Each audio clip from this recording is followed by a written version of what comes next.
My dude. Hey, how's it going? Hey, I'm sorry. I got like a trillion fucking messages and I lose track of people, but here we are talking to Hey, each no other. worries. Do you want to so I remember I'm pretty sure I remember who you are. You wanted to talk to me in regards to the what the current literature says on IQ and race and how and the general state of IQ and our understanding of it essentially, right?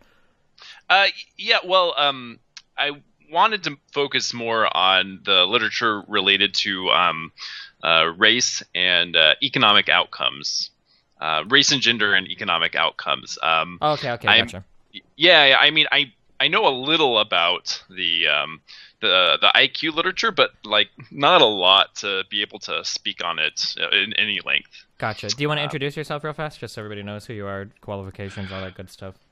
Yeah. So I'm actually one of your subs. I'm Westminster in the Twitch chat, Oh, I've seen and you talk before, I think. yeah. I've been sub. I don't know, maybe 9 months concurrently. I've been watching you since 2011 or so. Gotcha. Um, yeah, and I'm currently getting my PhD in economics. And I'm all but dissertation at this point, so But you I'm don't just even really have it yet, though. So like, ugh, that's a little embarrassing. But all right. yeah, exactly. Yeah, I see you've been talking to my advisor. It's all good. Don't worry. You're maybe almost up to the level of qualifications of my average chatter, but I think you can offer some Yes. decent insights regardless. All right. um, yeah. What if you So don't mind me asking real fast? What area of economics? yeah. So I guess I've been my trained in my two fields officially are industrial organization and public choice, but I took all of the coursework for this other area called experimental economics, which is sort of the focus. It's basically trying to conduct experiments in a laboratory setting to test out like economic principles. Okay. So yeah. So one of the things I hear you talking about a lot is that just the general nature of how statistics is like really complicated and like the various analyses and stuff and how hard they are. I guess I was just wanting to gauge, I guess, what your understanding is of like why statistics is hard. Just well, I'm not just putting it on the spot. I just wanted to see like how much where you're coming from and like what you've heard. Sure. So I never took an actual stats class. The only thing I know about statistics comes from I took an AP Psych class in high school, and Oh, okay. in psychology, which shares some similarities with economics.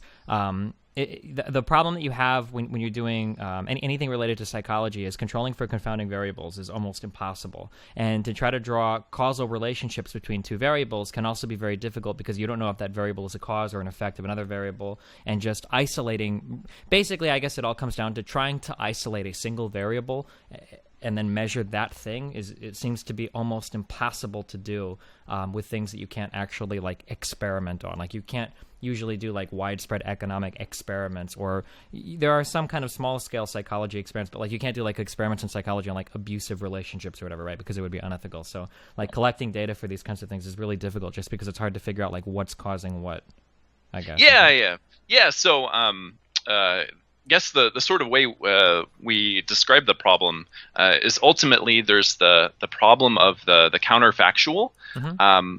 which just means it's really not possible to know what the state of the world would be if, say, a certain policy hadn't happened, or if a certain like racial bias hadn't happened. We just don't know what that would look like. So, for instance, like field like physics, you can have like a treatment and a control group where you just change one thing in like your laboratory physics experiment, and then you can see what the difference is, and then you can ascribe a causal effect of some kind.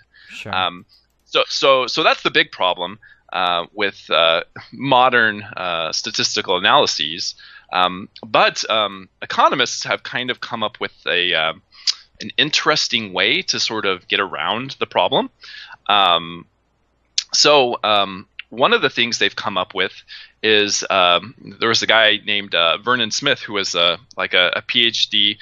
He started the field of experimental economics, and the basic idea is to get a whole bunch of people together to play some kind of like little games that test out a certain economic theory, and then you change like a few parameters within the game and see if anything changes.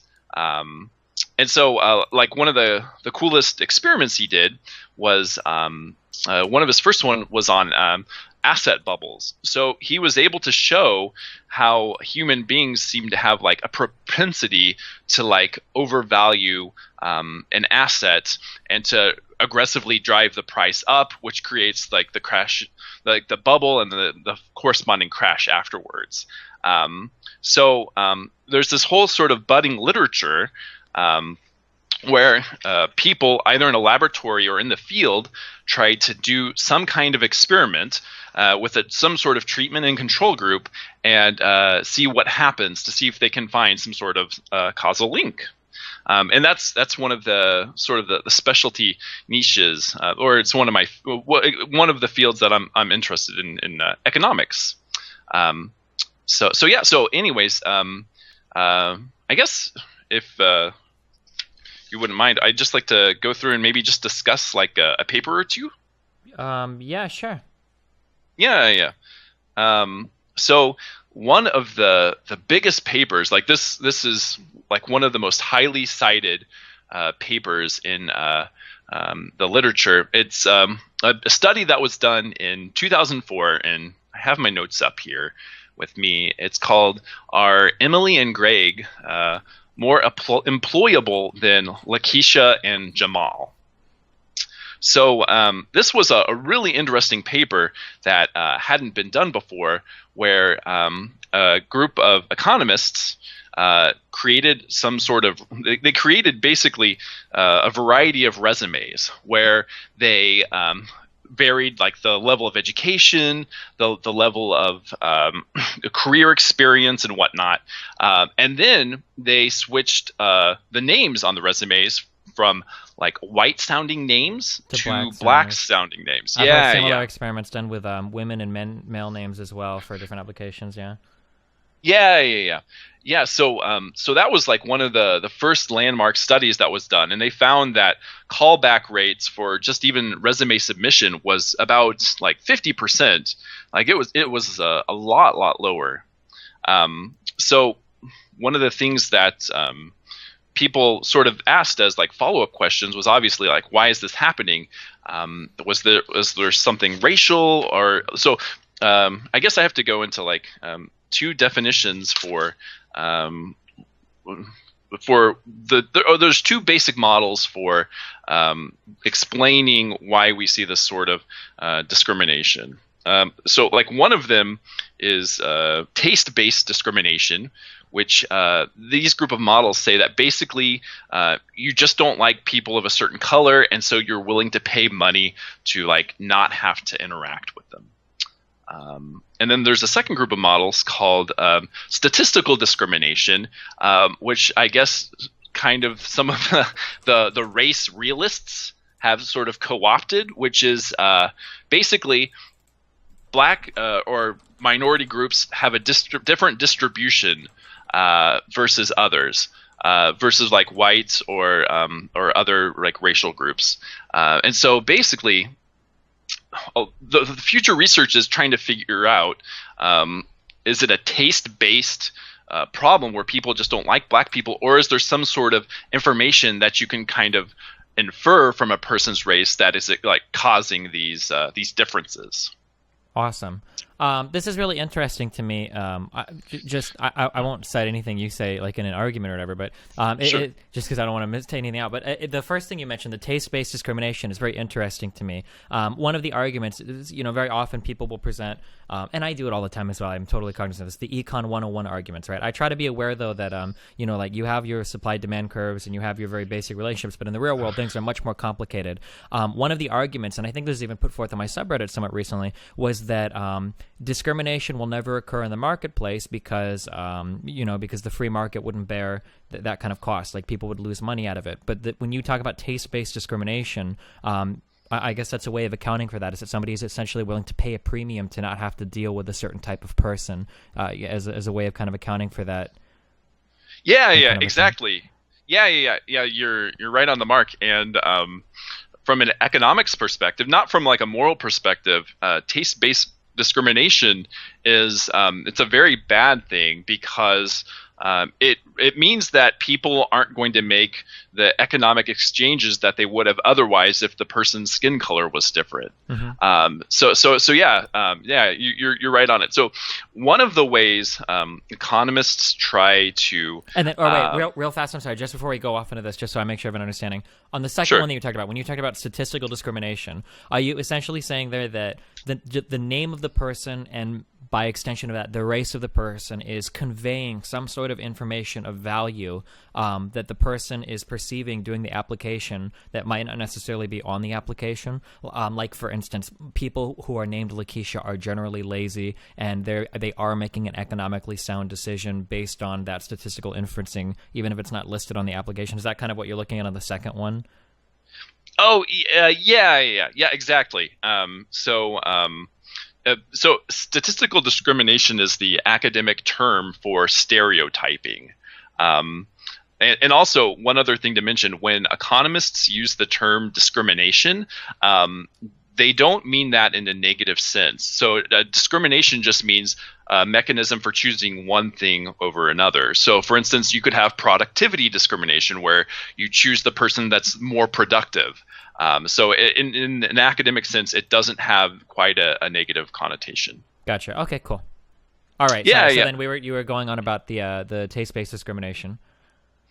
Yeah. So one of the things economists try to do is, first they'll tell you basically the race or the gender of the person, have people make decisions or observe decisions, and then you reveal more information about the person. So if it's purely taste-based discrimination, as you reveal more information about that person, you would expect little to no change in the response.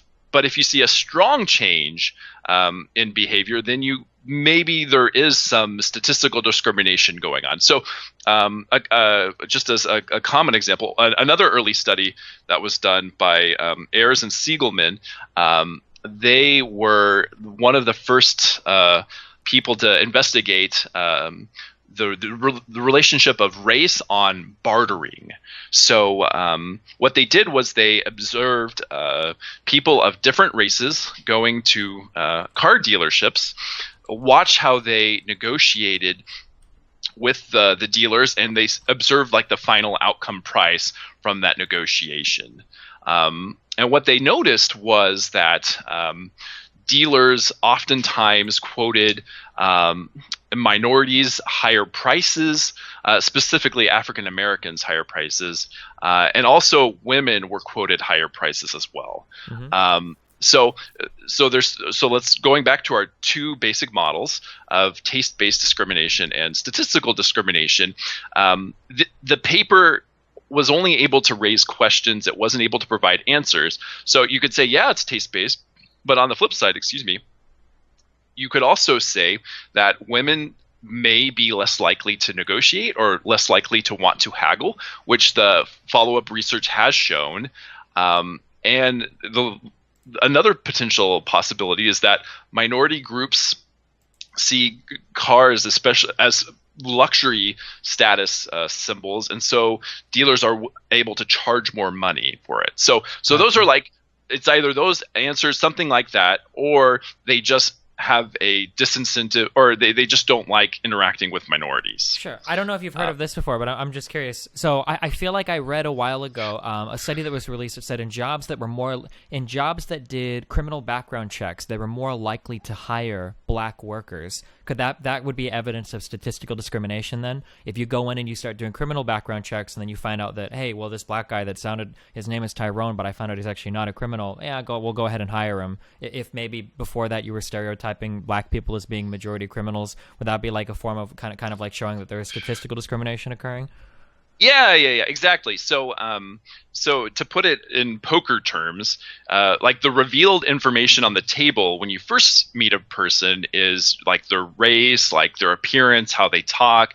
But as you start to like interact and learn more things about them, like the cards come down on the river and the flop, and that gives you more information. And if you adjust your behavior accordingly, then you're reacting to basically you don't know you're basically reacting as if you were treating a blank distribution at first, and then as you learn more specifics, then you're further able to refine where in that distribution the person you're talking to is. Yeah, gotcha. Okay.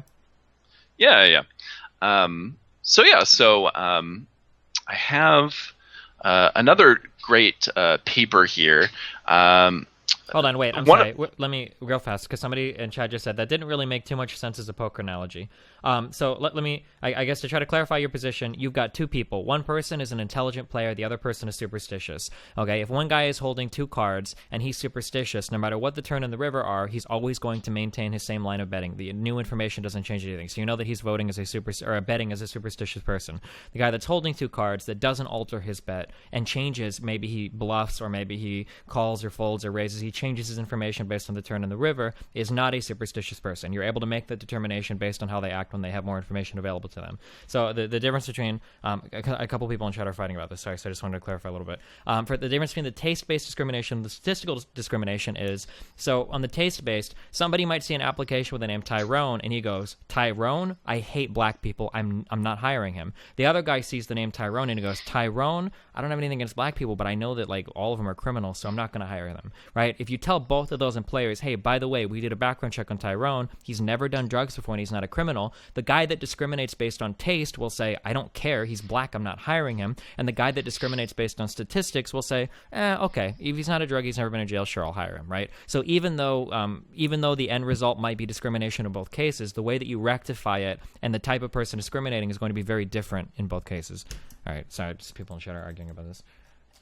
Yeah. That's a really good way of putting it. So, one of the follow-up studies that was done to sort of test this. Here, give me 1 second. I need to open a different paper.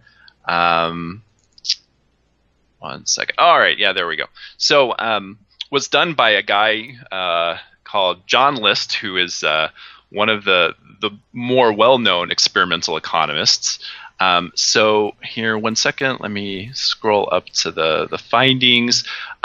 So what he did was he had a mixed group of people, some white, some black, go to a trading card show, and he gave them a reservation price on a piece of paper. So reservation price basically means like you're not willing to spend any more than X amount of dollars on a trading card. And so he sent all of these people out to sort of see what sort of deals they could get with the buyers through the results of negotiation. And so what he found was, I found the results. So through the results of bargaining, initial offers to minorities are inferior, was the first finding he found. The second finding he found was that final offers to minorities are inferior, but via the bargaining process, the differences are not as great as the initial offer discrepancies. And then his third result he found was that among experienced non-dealer buyers, final offers are similar across minorities and majorities, but minorities commit greater temporal resources to arrive at the final offer. So basically what he found was that dealers do seem to treat them as different distributions that you're drawing out of when you encounter them. But while the bargaining narrowed the gap between the final offers, it didn't seem to go away unless the dealers were very experienced. So maybe there's a little bit of taste-based discrimination in this case, minor, or but like this is a hyper idealized competitive setting, because like these dealers would be leaving money on the table if they didn't make these deals. So the cost of taste-based discrimination in this case would be exceptionally high. So I'm not sure how generalizable these findings are, Sure. but it does seem to indicate that there is some amount of statistical discrimination, although it can't all be explained by statistical discrimination. Sure. Um, so yeah, so here, let me open up this other paper. So that's basically what experimental economics is focusing on right now, is trying to figure out to what degree the taste-based and statistical discrimination apply. One second, let me look here for another paper. One second.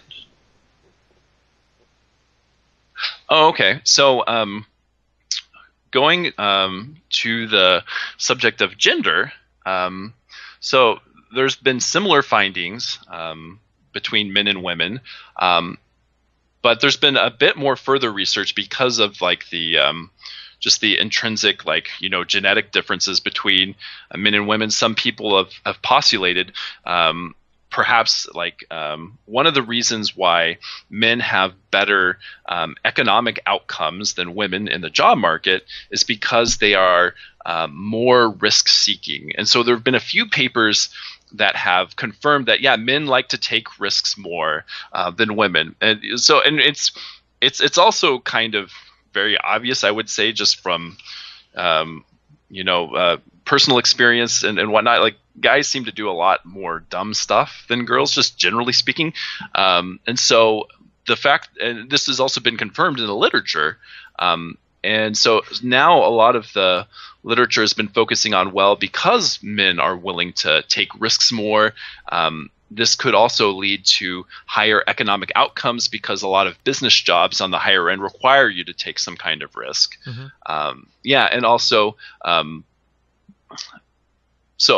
also they've been trying to figure out why this is the case. I don't think that there's really been any sort of consensus.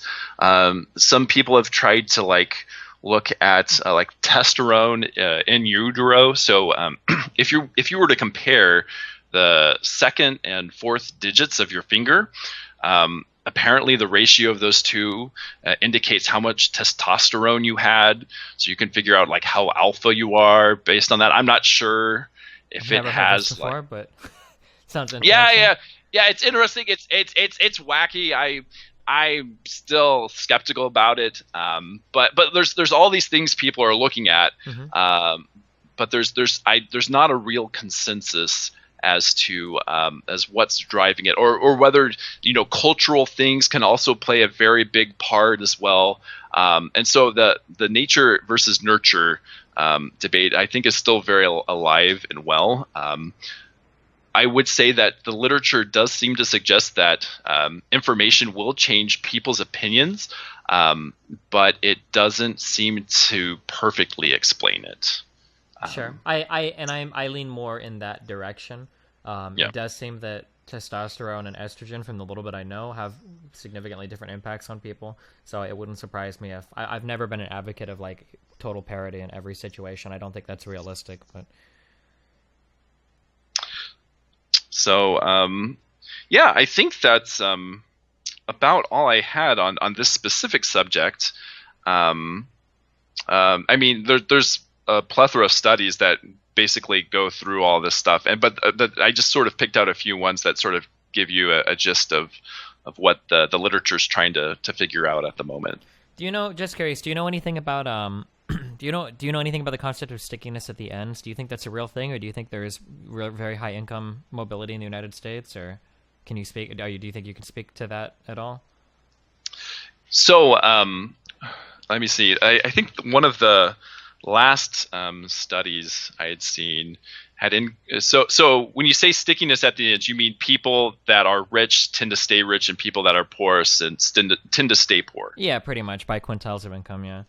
Yeah. So So I think there is some mobility possible, but I definitely think either the income of your parents definitely plays a role. So the studies I've seen on intergenerational elasticity. The last one I saw was like a 0.5. So basically, your parents' income predicts about half, 50% of what your income is going to be. So there is I'm really variance. curious. Do you have a link to a paper that says something like that?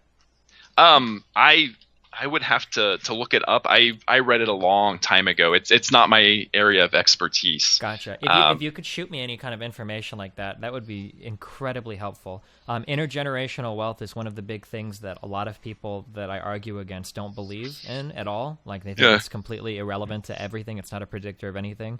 That would be a really interesting piece of information to have on hand. Yeah. So sort of the interesting discussion that goes on there is it the like there are so many things going on that could be causing this. Is it the money? Another big potential predictor is the fact that assortative mating leads to these outcomes. So basically, if you're a rich, successful person, you'll want to marry and have children with another rich, successful person. Usually, not always. And so if part of your abilities was inherited through like whatever genetic aspect there is of IQ, or through like the social network of you and your wife's parents, you sort of marry into it, and it sort of perpetuates itself because people choose partners that are kind of similar to them. Is one of the interesting explanations that sort of makes sense that I've heard. Sure. But yeah, I will look that up, and I will shoot it on over to you. Yeah, I did have a couple of further thoughts. I listened to your Sargon debate. I had to turn it off at parts. It drove me nuts. Like so Can you much. tell me why? What's the law that keeps black people from getting married? Oh, dude, I don't know. I don't know. I don't know how to communicate sometimes with certain types of people. Two of the biggest things that I run into that very much frustrate me is I don't have advanced education in any of these areas, which is what makes it even more frustrating to me, right? If I'm talking to somebody about like advanced composition techniques in music, and I have to slow down and explain very fundamental things in music, I totally understand that. I'm very well educated in music, more so than the majority of the population. So I understand that. But like when I'm like a lot of the people that I'm discussing things with that are literally like these are people that are very, very, very famous, 500,000 subs on YouTube. Well, insofar as like politics on YouTube, who believe things like very common things like people are perfect divinators or have perfect control over their agency, who are born and can become anything, and the statistics don't matter, and class doesn't matter, and anybody can do anything or accomplish anything regardless of background, and that none of those stats matter. There's that one, and then there's the idea that economics is a zero-sum game. These are like the two most frustrating things that I run into, where if there is a winner in any economic trade, there must be a loser every single time, and there's no possible way that that both parties can come together and benefit. It's just impossible, right? And these are like the two biggest like things that I run into brick walls on, and it makes me want to kill myself when Yeah, one of the biggest complaints among economists is that like if you go to like any other field, say engineering, and you hear an engineer talk about like, hey, this is like a good way to build a bridge, no single layperson is going to go, no, that's wrong, like you have no idea what you're talking about. But like the moment economists start talking about like how to encourage economic growth, like everyone is suddenly an expert, everyone has an opinion.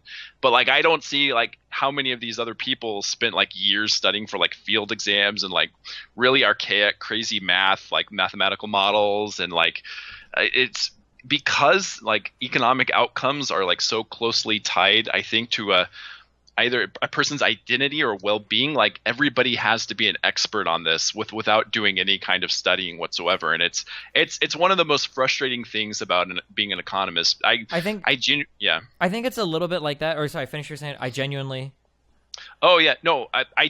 think that we could fix like a lot of we could increase economic growth like insane by insane like rates if we could just get people 2 on board words. with the idea Pillow that like pheromones. open 2 markets more work. words. Thank Sure. you. Yeah, and like one of the things, like I was never a Hillary Clinton supporter, but when like one of her speeches leaked where she talked about a vision of like for like the Trans-Pacific Partnership and like encouraging global trade and like open markets, I was like, man, I at that point I was like, she's easily the best candidate if she could actually get that done. Well, wait, are you saying that putting a 20% tariff on every single country around the world wouldn't be a good way to grow your economy? Are you? It's so funny, like, and it's like these are things that, and I don't know that much about economics. I only know the really basic things. But when Trump talks about putting a 20% tariff on Mexico and the working class cheers, right, who spend a regressive amount of their income on vehicles, right? If you're making $40K a year, you're spending a higher percentage of your income on a car than somebody making, $250,000. The fact that these people are cheering for a 20% tariff on the country that probably made every single fucking part inside their car, save like the CPUs, like what? Yeah, dude, it blows my fucking mind. Oh, sorry, go ahead. How long have you watched me play games? So I actually, when we were prepping for this debate, I was trying to think of that, and I found it. Do you remember Ask Joshi? Yes. Yeah, so you did a show match. I was subscribed to his YouTube channel in 2011 with QXC, I think, with like sponsored by I think like Alex from Twitter or something. I looked up the VOD, and he was playing these like crazy sound bites of you going like 2 racks herp derp and like all the other like Jimmy No, all that nonsense. And I saw that. I was like, I got to watch this Destiny guy, and I've been hooked ever since. Gotcha. I was only curious. I bring up when I look at things like engineering and physics and then like sociology and economics, it reminds me a lot of my chat when I play StarCraft versus my chat when I play League. And I think that explains a lot of the discrepancies between how expert people feel in certain fields. In StarCraft, if somebody contradicts something that I say or say a move was bad, it's very easy for me because StarCraft is a very simple cause and effect game, right? Mm-hmm. He did this attack. I lost 20 workers. The game is over, period. I can very simply, there wasn't a lot of people in my chat that were like hypothetical GM players. Like you would run into these people that would try to know it all, but like it's very easy to win an argument, right? Because the game is very simple. RTS is a very, very simple genre. Compared to MOBAs like Dota or League, these games are insanely complicated just because the number of permutations of actions are infinite. They're almost like approaching infinity, right? So what I notice when I play MOBAs is that anytime I make an action, there will be 50 million people telling you what you could have done better, but because there are so many variables involved, everybody feels justified in their answer. So, if I fuck up a gank or I fuck up an attack, somebody will be like, oh, Destiny, you should have just did that. I was like, well, wait, if I did that, that would have been like, well, no, because if you did that, then he would have done that, and then he would have done that, and it's like so complicated. It's like, I can't fucking argue with you. Like, there's like a million different things. Like, this is impossible. And you don't have you're silver 4, and you're trying to tell me everything that would have happened. Like, I can't do this, dude. But I find that it's the same thing. Like, if somebody wants to argue about physics, like if I drop something, it's going to accelerate to the ground at 5 meters per second squared. Well, no, it's not. And we can test that right now and prove you wrong, right? Whereas if somebody wants to say, well, if immigrants come to this country, they're going to ruin the economy. Well, hold on, dude. That's not necessarily. Yeah, it is, because this thing will happen. It's like, okay, but this thing and this thing and this. Well, I don't care about those things, And it's like, well, fuck, dude. I think that the complexity and the abstraction of the social sciences, I don't know if that's offensive to you to refer to economics as that, or if that's technically true, but like the softer sciences where you can't like test things in a lab, like it makes it deceptively simple. So you get even intelligent people like Ben Shapiro, who graduated cum laude or whatever fucking Harvard Law, saying things like sociology isn't a real study field, who will say things like that, versus, like physics or engineering, where the answers are very, very simple. I say simple, I don't mean that, but like very testable, more often than not. Yeah. I would definitely agree with that. And even though we don't know a lot of things, the things that we do know and the things that point towards like what like answering questions like what should we do to like grow our economy and become wealthier, I think most economists are like close to united in a lot of their stances for very basic questions, but like more complicated things like optimal, like what's like the optimal like levels of taxation, and whatnot. So, or I guess more specific questions that are trying to be answered are still unknown. But yeah, but and it sucks because everyone, like neither side really represents the economics of anything well. On one end, you have Trump wanting to tariff the fuck out of everything. On the other end, you had Bernie who wanted a $15 an hour flat minimum wage across the country, which would have made immigration a fucking horrible thing because then you're subsidizing the fuck out of immigrants coming and you're incentivizing them to come and get a guaranteed $15 an hour wage. Like all the benefits of immigration seem like they would disappear.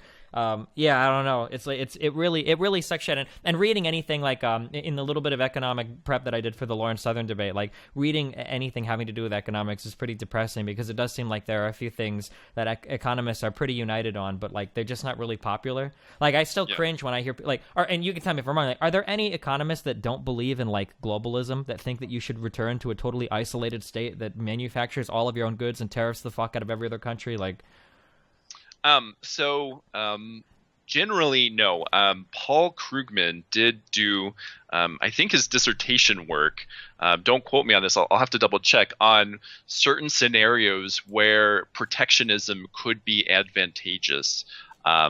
However, I think his findings only held if you didn't expect any payback from the other country. So if you decide to become protectionist, if the other country as a response also becomes protectionist, then that for sure is going to be worse for all parties involved. But by and large, as a whole, most people think there should be lower tariffs, there should be easier like mobility for labor and capital, and people should be able to freely move in order to grow the economy. I mean, really, yeah.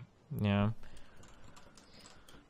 I don't know. So one of the other things that, oh man, just gets me like so frustrated is how so a lot of these sort of like Trump people, or correct me if I'm wrong, just from what I've seen, the people that are supporting him, especially from like the religious right, are like very quick to say things like, well, like all people are created in God's image, and like we love like all human beings, and like all are lost, which is a great message. But to like say that and then turn around and say, no, you need to live in your impoverished country because you might affect. Oh, and that's the other thing I was going to mention, like the lost wages we're talking. So the zero sum game you mentioned earlier, sorry, I'll back up, is so important because the way supply, like as you obviously know, just from what I've observed of your stream and whatnot,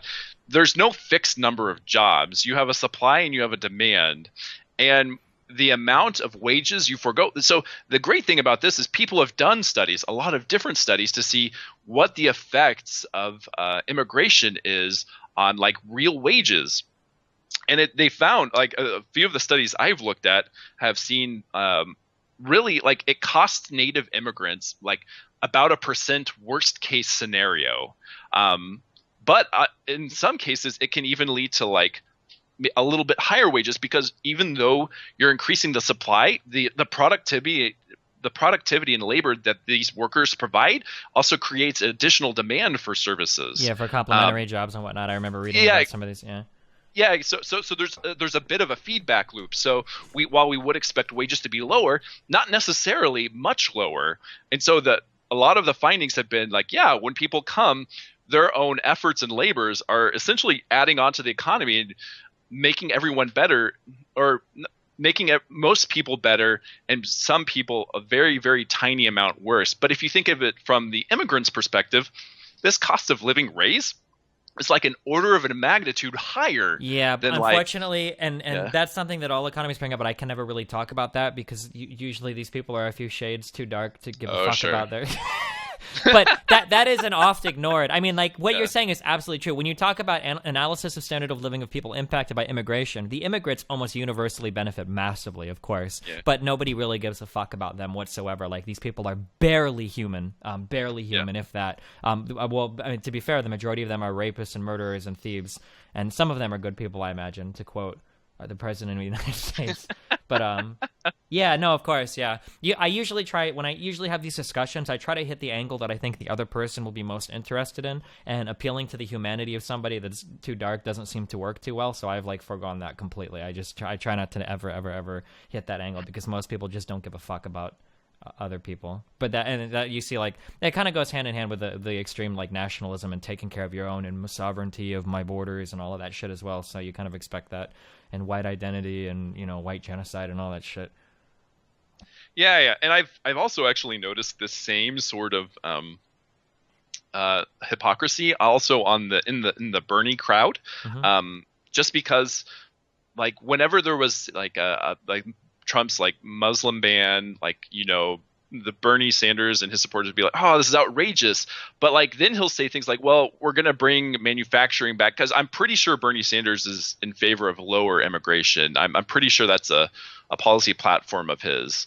Bernie Um, Sanders sounded, I want to give him the benefit of the doubt because I'm a huge Bernie bro, but he yeah, sounded like kind of a protectionist in a lot of yeah, what he yeah, was advocating. He really did, yeah. When you talk yeah. about, anytime somebody talks about bringing jobs back, like that, this idea of returning to some past economic land, like, Yeah. seems like foolish fantasy, like child's dreams to me. Like, the economy, like, the world is moving in one direction. Like, you have to get on board. This idea that we can go back to whatever we had before, it seems really stupid to me.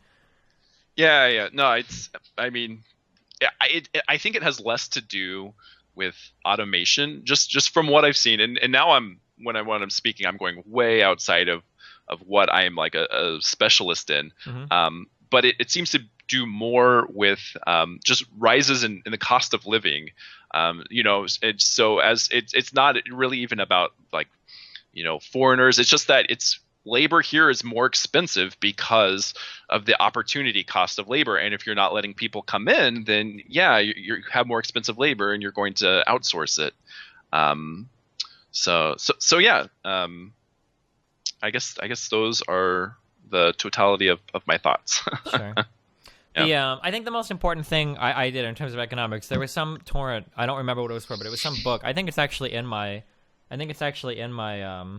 I had like a music torrent for people to listen to my shit. There was a guy that did like an intro to economics class for some college thing, and the most important piece of information that I kind of got from that is that when you're designing economic policy, like the most important thing is to just be cognizant of market forces, and whatever policy you're designing, try to work with them, because no matter what you do, like those market forces will exist, whether you like it or not. People will respond predictably to economic incentives. So that's kind of I try to shy away then, like after, and understandably, it's a very basic. It was literally like an intro course, like.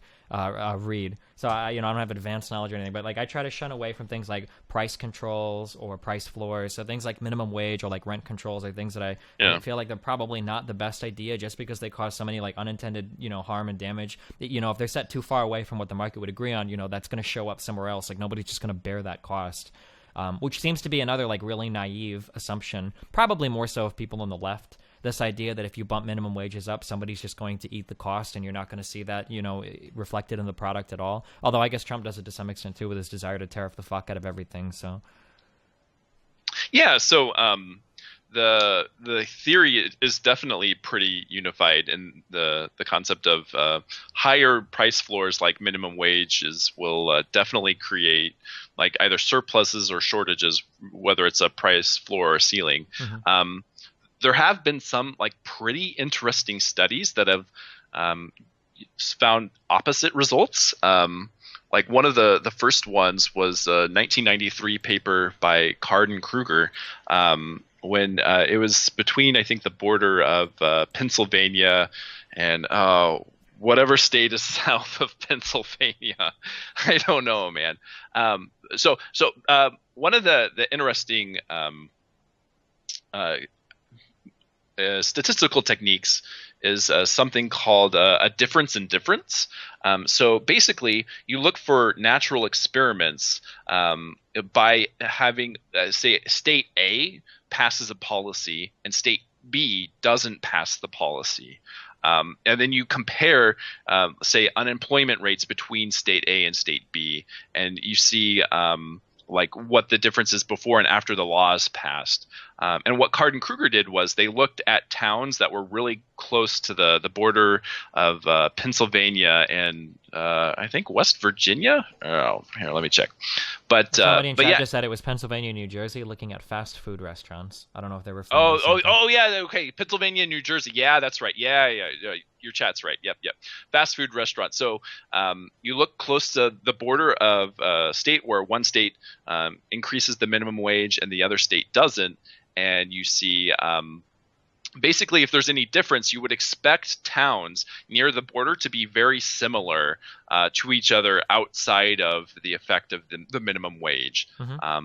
And what they found was that actually a higher minimum wage somehow did increase employment. So like it didn't have the effect that the theory would project. Now, whether that's because whether that's because the effect was small, so because the minimum wage wasn't raised that much, or whether it was a fluke, or whether it's a real finding, like these sorts of like case studies are what make economics so difficult because for every general theory that you have, you can always find like some 50 study. million exceptions. Yeah. Yeah, exactly. That's why for on my conversation with Lauren, I focused a lot on that Mariel boat lift or whatever. Because that was like the landmark card study in immigration and its impacts on wages, and then the back and forth between him and a few other people on that study. Yeah.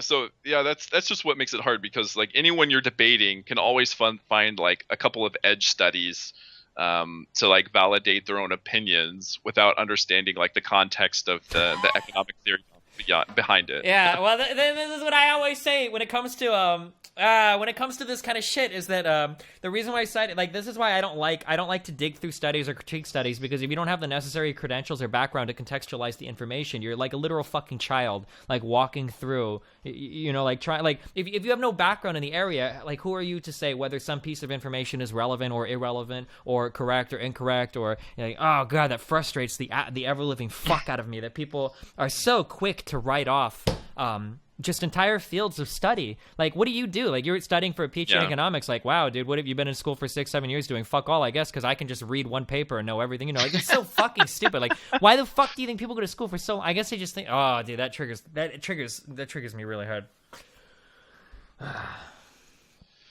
Yeah, man, it's it's very frustrating, and so like I almost feel like with these trying to debate like laymen that think they have a really good understanding from just like a paper YouTube or two video. Not a paper, and a YouTube video. Yeah. It'll be somebody else reading the headline of a paper and then putting out their opinion in a YouTube video. You're giving people way too much credit. But well, okay, yeah. I saw like that no bullshit guys videos, and I had to turn it off, dude. Like it's scary. It's scary how bad the misinformation is getting. It feels just I don't know if it's whether it's like me just growing up or just becoming more aware of things, or if there's like an actual shift, but it feels to me like more and more like we're living in a more of a post-truth world. I don't know. I don't know what your thoughts on that are. If you think that this is a change or just something you've noticed through experience, through like debating lots of other people. Yeah, I mean, of course we are. I mean, that's obvious at this point. I think that I've read a couple articles on this. I think that's something that's really interesting that statisticians, and when I say that I mean economists, sociologists, psychologists, oftentimes forget, is that people are not perfect logisticians. Is that a word? Yeah. Yeah. Yeah, or perfect, like we would say perfectly rational. Humans aren't rational. Well, I don't even know if that's true. There's a concept. What is it called? Like justified irrationality or something? Where you can actually make justifications for acting in irrational ways or something. I don't remember. Regardless, I'm getting off. The problem was that the problem that was described a lot is that statistics will always yield very valuable information about large amounts of people. But if you're an individual and you're on the wrong end of that statistic, all of that information becomes completely fucking irrelevant to you. So, and that kind of information has led a lot of people to spurring experts and expertise entirely, to where they're just not interested anymore. Like, if you're somebody who lives in West Virginia and you've watched your family and families around you fall into into disrepair because of manufacturing having fled the state and just all these jobs leaving, you don't really care. If somebody like Hillary gets on stage and talks about how great America is or something, like, who the fuck is this bitch talking about? Like, everything is horrible, right? Like, people oftentimes assume that where they live is representative of the entire fucking country. Like, whatever particular neighborhood you grew up in is representative of the entire country. So if your family is doing bad, then the entire country is doing bad. And what's more is that people value their anecdotal experience over everything else, over all other things. So when you go on TV and you're looking at fake news CNN saying something like, you know, the job market is actually doing pretty good, or GDP is rising at record rates or whatever, like, when you see these things, you're like, well, it hasn't for me, so this is some fucking bullshit, you know? I think that impacts people a lot. And I also do think, and then to speak a little bit more honestly to the other side, I do feel, and it seems like there is a good consensus here, that there have been a lot of people that have kind of been left behind. And I think that whether you want to say the left or academia does have itself to blame to some extent for not addressing the very legitimate grievances of people that were involved in certain types of jobs that have fled the United States, you know? You can talk about the beauty of open trade and open markets and free-flowing labor all you want, but if you had to train your replacement who was brought in via an H-1B visa, you're not going to give a fuck about the fact that you pay $5 less for a piece of software, you know? Or if you lost your job, or if you get paid, you know, only $8 an hour because you live in a border city and you're competing with Mexican immigrants, you're not going to give a fuck that the fast food that you buy is, you know, 55 cents cheaper. Like, that doesn't matter to you because your life is being disproportionately impacted by those deals, you know? Yeah. One of the things I'm, I guess, really surprised with is how in favor of the status quo Republicans have been in terms of like healthcare. I think that there are like a lot of good potential like free market solutions, like actual like really good free market solutions to healthcare that haven't been explored because. Like what? I'm really curious. Oh. I'm sorry. I interrupted you. You said haven't been explored because. Finish that and then tell us about it. Oh, sure. Yeah. So, basically, they don't think that there's a problem for whatever reason, and because I think of what you're saying, Republicans looking around in their vicinity, like they're like, well, I have a great employer. I have employer-sponsored health coverage. Like everything's fine. Like I don't think there's any problem with medicine. My employer has great Blue Cross Blue Shield and whatever. I don't know like why we'd even need like better functioning like healthcare market for people. So I think that has sort of led to Republicans not even seeing it as a problem when it's very clear that like the healthcare market just simply isn't efficient. Like there's just too much about it that doesn't look like a working market, but they just won't consider it. Yeah, that, and it reminds me of some of those really cringy comments. I think was it Chavez, Jason? Is it Chavez? Oh yeah, the iPhone. Yeah, well maybe these fuckers just need to buy less iPhones and they'll be able to afford their healthcare. It's like, damn, dog, that's some harsh fucking shit. Or the other ones that gets promoted is like, well, let's pocket some of the money in like a health savings account and we can use that to fix our medicine problem. Like, no, that doesn't address any of like the fundamental things that are going on here. HSAs like we have to are fucking garbage, dude. Even when I was making money, I had never put money into that fucking shit. Yeah, that's the use. Wait, am I thinking of the flex spending account where you use it or lose it? Does the HSA actually roll over? I don't know. All I know is it's a bad deal. Yeah, and it doesn't really address. So here's a question: what is a free market solution to healthcare? How do we fix healthcare in the United States? I know that you might not have the comprehensive answer, but like, what are some ideas that you would like to see tried? Because holy fuck. Yeah. So one of the biggest. So I'll go out and say like the same disclaimer that I'm really going out on a limb here out of what I consider myself marginally expert at. But one of the biggest things I think we need to address is the FDA and prescription drug prices. Mm-hmm. So this is a huge problem. So what was the one drug? I think it was EpiPen. Like when a company bought. Yeah, you remember it. Like one company bought the patent, and then they jacked the price up to like $600, and everybody screamed bloody murder, which I don't think unreasonably so. But then the outcome from that was the drug companies are evil. And that actually wasn't the takeaway that I took from it. The first question to ask when this happened was, why was this company like able to do it versus so this exact same product is in the market in like all of Europe, and there were no price raises there. Like so like what happened is the manufacturer of EpiPen just like so much more charitable in like European countries, or do people only want to be greedy in the US? Like what's going on?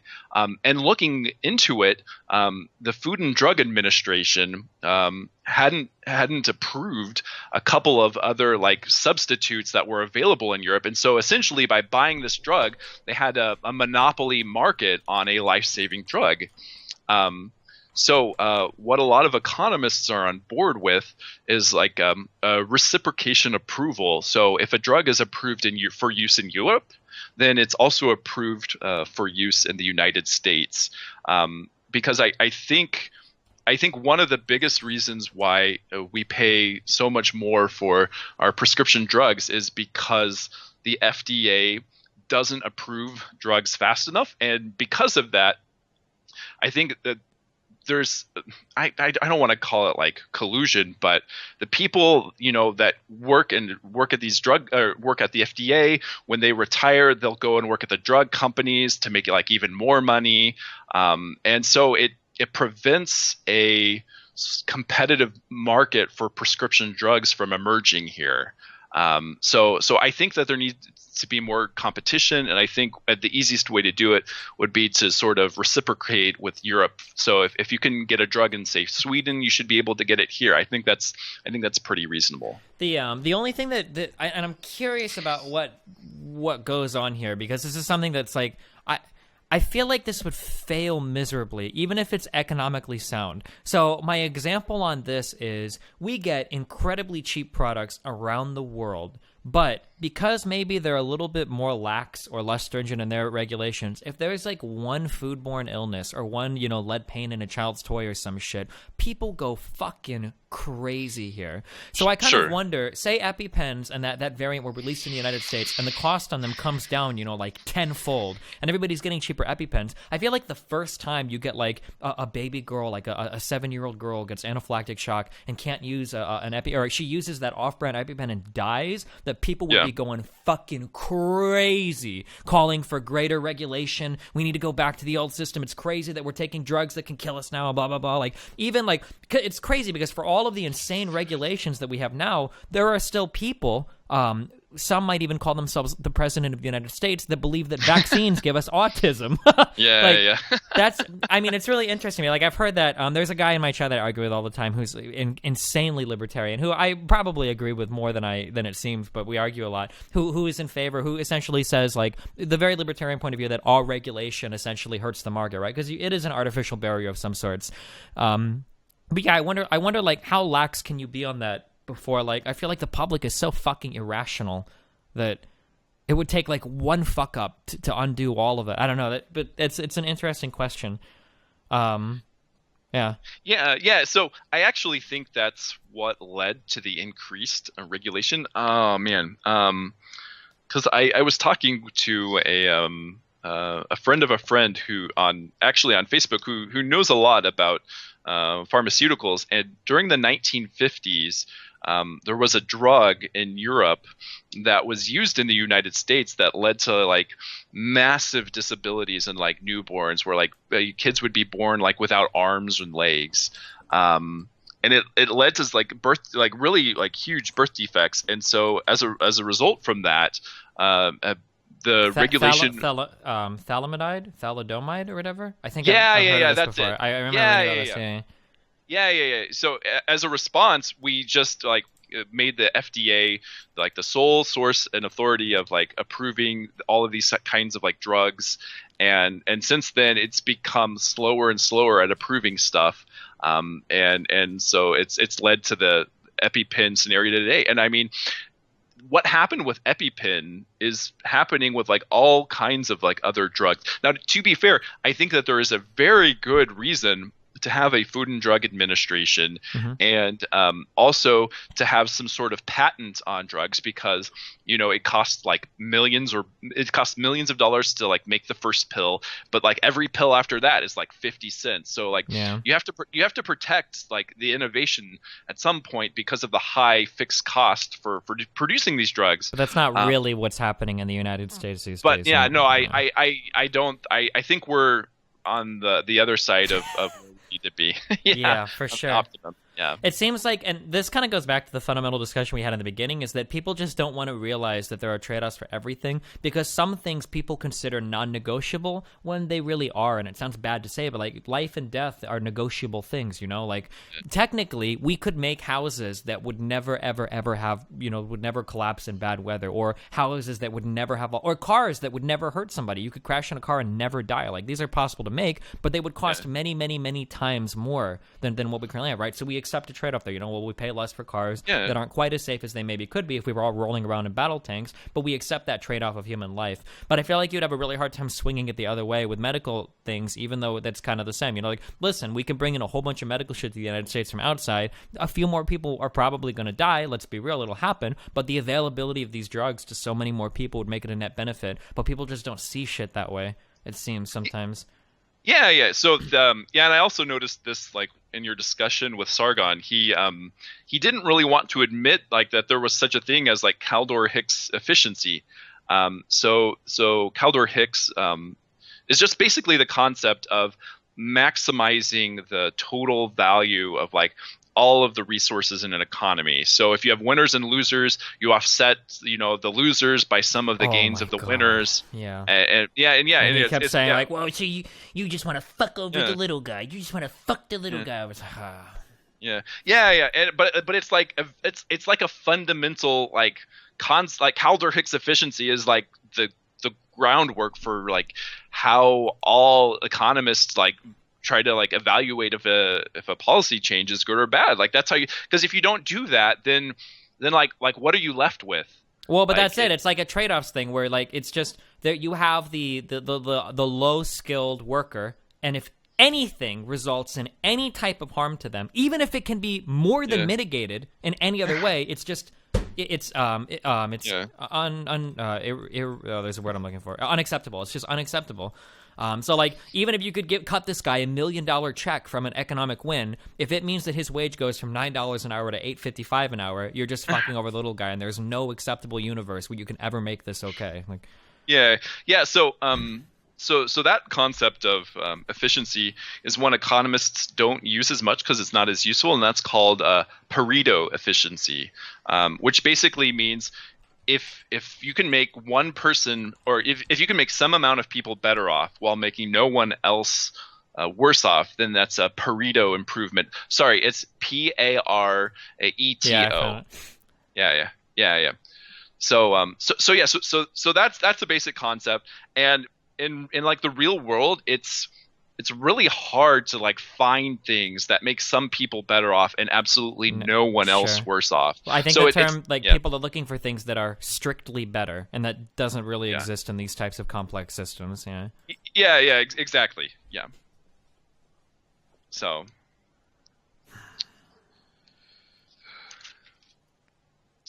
and some of the gains, I read a paper called $1 trillion bills on the sidewalk, which said that if you allowed for open immigration, you could improve the world's economy by literally trillions of dollars. There's literally trillions of dollars out there just waiting to be utilized, and nobody seems to have any interest because someone somewhere is going to lose $1. It's just ridiculous. For sure. And even I've read about things that some people worry about, like brain drain and whatnot, about high skilled workers leaving. But even in these countries where people are allowed to leave, it seems like their economies are being built up quicker than even the African countries are catching up quicker than it took the countries that are currently established to build up and whatnot as a result of benefiting from trade and whatnot.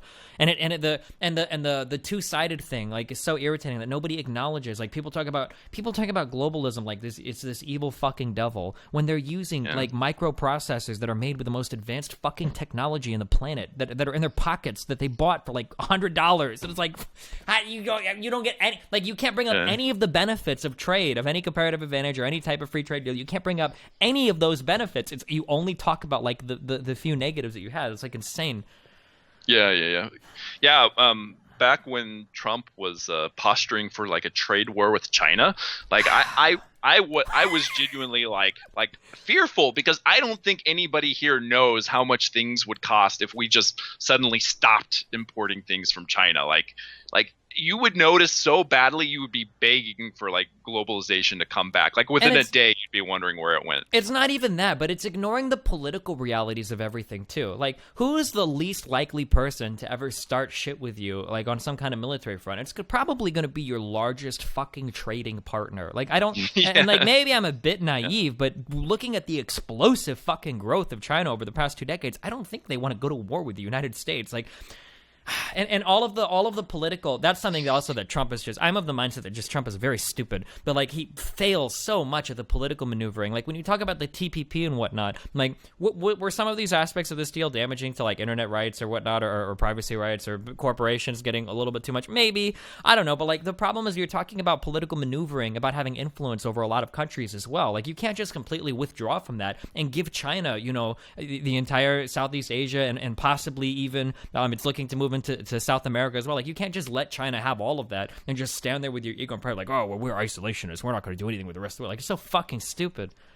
Yeah, and that sort of like thought that's sort of sweeping the nation, both I think on the left and the right, I think leaves a lot of economists not sure like which party they align with more, because it seems like neither party sort of stands for like global markets anymore. So I guess the Democrats still do on paper, but like we'll have to wait and see if the Bernie wing keeps to gather more. Like you got to team up with like people that go to school for marketing and like find better ways to advertise your ideas or something. Like listening to people talk about like how the EU is a failure and nobody should ever be part of the EU and shit. It's like, yeah.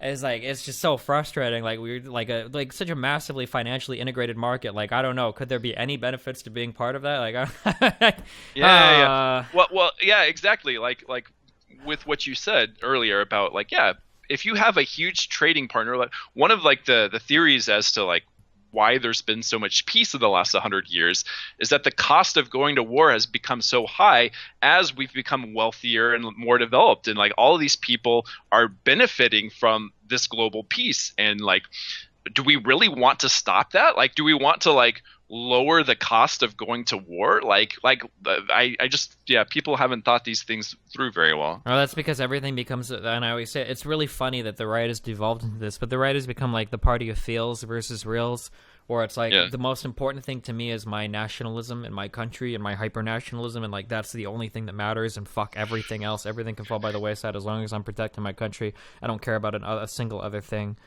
Yeah. Yeah, it's some pretty memey shit. Yep. Well, buddy, I need to get going. But before I do, I did want to mention one last thing. To everyone in the chat, if you're looking for like a major or something and you're sort of still wondering what to do, data science is becoming like a really big thing now. Or maybe a really irrelevant thing. I don't know. We'll see. We'll see. Well, so like actually on the job market, it's one of the best things to go into now. So I guess I just wanted to mention. I guess I'll be around in your Twitch chat. I tried to go on to your Destiny GG chat once or twice. I still do from time to time, but I mostly hang out in your Twitch chat. And I guess if any of you have like questions about like data science or economics, I'd be happy to answer them. And also I would highly encourage it as a career if you're like mathematically minded. What I see a lot of like really intelligent people do is like getting degrees in math, whereas I think the job market right now is more tailored towards sort of data science skills, and I think it's actually becoming the next big thing. So anyways, I just want to throw that out there for your chat if anyone's trying to figure out their major or something. Try to sell economics and data science. Cool. And then yeah, just for fun thing, your Twitch channel was like Westminster, whatever. Oh yeah, Westminster Inn. Yeah. Okay. I think I used to see you chat a lot, but you don't chat as much anymore, or am I mixing up with somebody else? Yeah, I lurk mostly, but then sometimes I'm kind of friends with Potion Seller, so I'll talk with him. Gotcha. Yeah. All right. How old are you again? I am 29. Gotcha. Damn. All right. Well, cool. I appreciate the conversation. Thanks a lot, buddy. All right. Thanks. Have a good night. All right. Have a good one. All right. Bye.